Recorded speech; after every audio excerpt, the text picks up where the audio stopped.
Just when everything was coming together, it fell apart. Just when the dream that they had all been dreaming together seemed to be within hand's reach, it was brutally swept away. As with all such sudden and unexpected trauma, it left those remaining behind in a state of shock, stunned.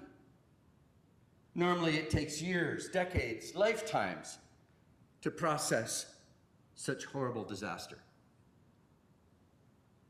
Mary loved Jesus.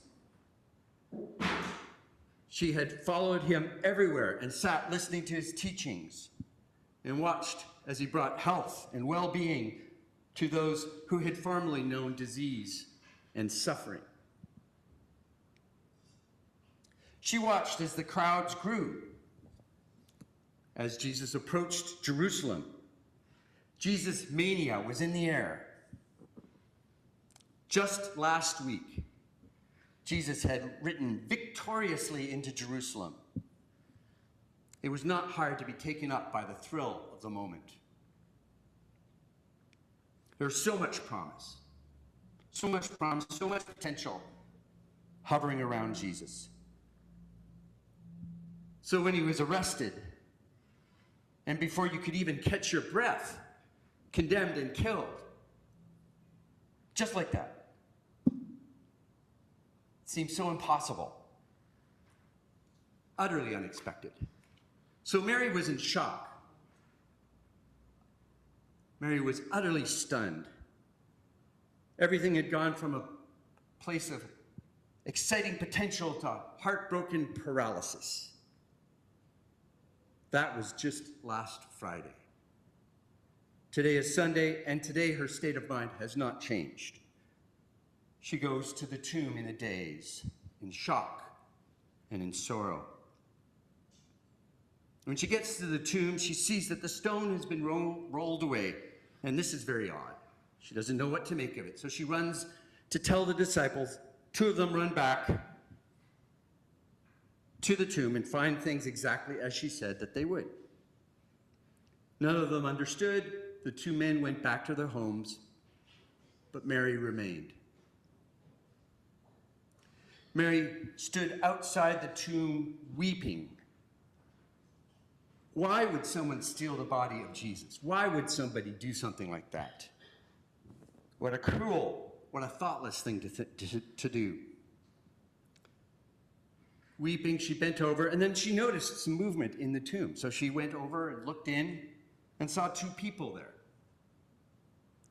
She looked at them, still openly crying, and one of them asks, "Why are you crying?" She responds, "Well, someone has taken away the body of Jesus, and I don't know where it is. I want to find it." Turning around, she's surprised to see a gardener standing behind her. How long has he been there? The gardener asked the same questions that the man in the tomb did. "Why are you crying?"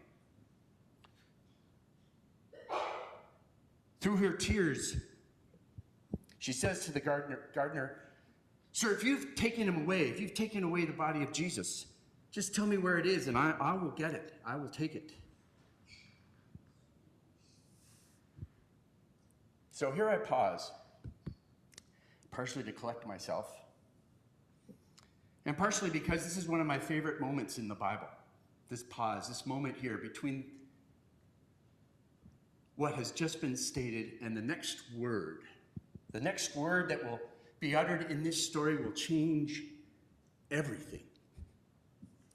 It will change it for you, and it will change it for Mary. The hinge of the world stands on this next word that's going to be uttered. I can imagine the angels, in the tomb bending to make sure that they don't miss it. This one word will sweep away the despair and usher hope back into the world. But when I read this passage, I like to pause right here, like one savoring a fine glass of wine. savor this moment that we find ourselves in before this one word is uttered. The set is paused, remote. Mary stands on the stage. You can imagine her there. Hope stands next to her, but she does not know this yet because this one word has not yet been uttered. This brief moment, she stands between darkness and light. She stands between hopelessness, despair, and hope. She still, in this moment, wanders in the land of grief and shock, loss and death. The world had made sense when Jesus was alive, but now that he has been taken away and brutally executed by the Romans, well, the world just doesn't make sense anymore. Yet in her stunned despair, she has inadvertently wandered into holy ground. She stood at the tomb and saw two heavenly beings, but she didn't recognize them as such. And now she turns around and sees the lover of her soul, and she doesn't recognize him either. She's surrounded by hope. On one hand, the angels, on the other hand, the gardener.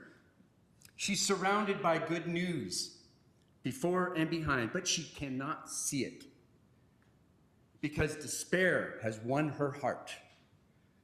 And when despair triumphs in your heart, it can be very difficult to see hope, even when you are surrounded by it. Consider this moment between her word to the gardener and his response to her. Maybe a second? That second is the time between death and desolation and the birth of a new world. That second is the second between us and eternity. Sometimes we stand on the dark side of that second. Sometimes we are so close to hope, so incredibly close, yet we remain in the land of despair. Do you find yourself sometimes in this strange place? Do you find it there perhaps this morning? Do you find yourself waiting for that one word that will change everything? Waiting for hope to appear? Who is this gardener? Of course, we know that this gardener is Jesus. But sometimes Jesus comes to us through others. Someone there can be offering you hope that's standing right in front of you is Jesus. And sometimes you are the gardener. Sometimes you're the one holding out hope for somebody that you're next to. Perhaps they don't recognize you. You may not even recognize yourself as the gardener. I like to read the Bible very slowly, and there's times when I can spend days on this passage. We won't do that here. But there's just something so compelling about this moment between despair and hope. I just love pushing the pause button and lingering here and just noticing the interplay between despair, dark, light, love, grief, all hovering around this moment. Sometimes people spend their whole life here. So we won't spend the whole morning there. We will, with some resignation on my part, we will move forward and we will consider this one word.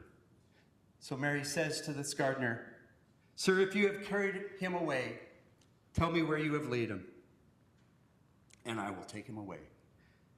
And the gardener says, "Oh, Mary." That's it. There's nothing magic about this word. But this single word lets Mary know that she is known and that she's known by Jesus. She knows in this one word that death and despair does not, and will not have the last word. And it's funny because